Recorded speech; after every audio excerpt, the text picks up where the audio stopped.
प्रत्येक व्यक्ती आग विझवण्यासाठी त्या ठिकाणी पुढे पळत होता।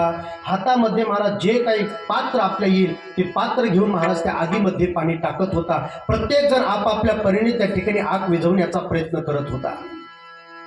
एका झाडावरती एक चिवताई बसली होती। त्या चिवताईने पाहिलं गावाला मोठी आग लागली। जाऊ द्या तिच्याकडे नको लक्ष, मला विक्षेप होतो त्याचा। त्या चिवताईने पाहिलं गावाला मोठी आग लागली आहे आणि गावातला प्रत्येक व्यक्ती त्या ठिकाणी आग विझवण्यासाठी तत्पर आहे। आपण काहीतरी करावं।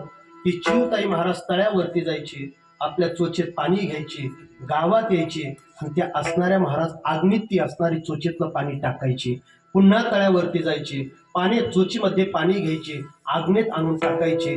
हा सगळा काही प्रकार दुसऱ्या झाडावरती बसलेलं एक माकड पाहत होतं। त्या माकडाने महाराज अख्खं गाव त्या ठिकाणी आग विझवतंय, त्याला काही वाटलं नाही।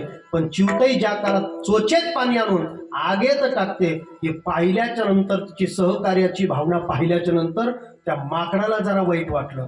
आणि माकडांना वाईटच वाटतं महाराज, चांगलं काम करणाऱ्या माणसाबद्दल नेहमी वाईट वाटतं। त्या माकडाला राहवलं नाही महाराज, ते माकड सर्व दिशी झाडावून खाली आलं, त्या चिवताईच्या जवळ गेलं। गेल्याच्या नंतर म्हटलं, चिवताई म्हटले काय? अगं अख्ख्या गावाला एवढी मोठी आग लागली आहे, सगळं गाव त्या ठिकाणी आग विझवण्यासाठी प्रयत्न करत आहे, मग तुझ्या चोचेतील पाण्याने त्या ठिकाणी ती आग विझणार आहे का? त्यांच्याच्याने विझल्या जात नाही, मग तुझ्या चोचेतील पाण्याने ती आग विझणार आहे का?